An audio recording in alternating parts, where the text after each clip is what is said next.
الحياة في مصر بقت صعبة قوي. دخل الناس ومرتباتهم ما بقاش مكفي أي حاجة. ده حتى لو اشتغلوا بكل مجهودهم، أسلوب الحياة بقى قاسي قوي في مصر. الشعور بقلة الحيلة وانعدام الأمل في وسط كل ده اللي بيصعب عليك الشباب الصغير لما يجي يحلم اللي هو يتجوز كده أو يستقر في حياته، أو يحلم حتى بمستقبل أفضل، وده مستحيل يحققه إلا في مهن معينة أو بالهروب من مصر. تخيل الواحد عشان يأمن مستقبله أو مستقبل عياله لازم يهرب من مصر. كلنا عارفين إن الحياة في مصر بقت صعبة أوي. مهما حاولت تعيش في حالك وهتقفل على نفسك، هتكتشف إن أنت هش أوي. تعرف مشكلة الشاب المصري إيه؟ إن مفيش حد حاسس بيه. جيل العواجيز الجاحد بيقول علينا إحنا جيل بيتدلع. إحنا بنتدلع إزاي؟ والنبي قول لي إحنا بنتدلع إزاي؟ لما الواحد يفضل يشتغل ويطلع عين أمه في اليوم أكتر من 18 ساعة وفي الآخر مش عارف يلم الشهر بتاعه. قول لي بقى إزاي والنبي إحنا جيل بيتدلع؟ للأسف إحنا في بلد بتقتل الصغير قبل الكبير. أحلام وطموحات هي بطموحات.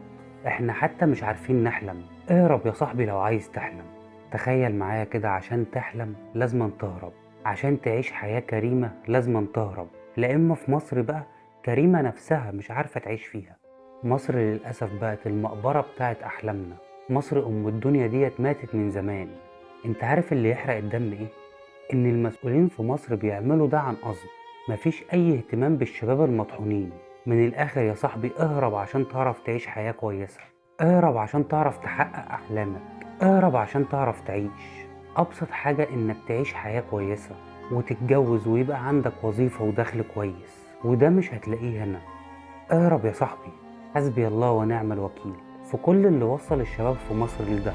الشاب في مصر لو هيموت بره بيقول أحسن ما أعيش مذلول في مصر. ربنا ينتقم من اللي وصل الحال لكده. احنا مش عارفين نعيش فيها. تصدق أنا كنت من الناس اللي بتقول لو مش هتعرف تعمل نفسك في بلدك مش هتعرف تعمل نفسك بره. من الناس اللي بتحب مصر قوي وعايزة تفضل عايشة فيها. بس أنا مش عارف أوفر فلوس عشان أعيش عيالي حياة كويسة. مش كويسة اللي بالك فيها، كويسة اللي أنا أعيش على قدي، أعلم عيالي كويس، أأكلهم أكل كويس. إنما الرفاهيات أنا لغيتها من حياتي. تصدق أنا دلوقتي أنا ما عدتش حابب أقعد في البلد. لما يجيلك إحساس غريب أوي كده اللي أنت مش عارف تعمل حاجة، ما عادش في إيدك حاجة، اللي في إيدك بس عايز تعمله اللي أنت تهرب من البلد ديت. ربنا ينتقم من كل ظالم.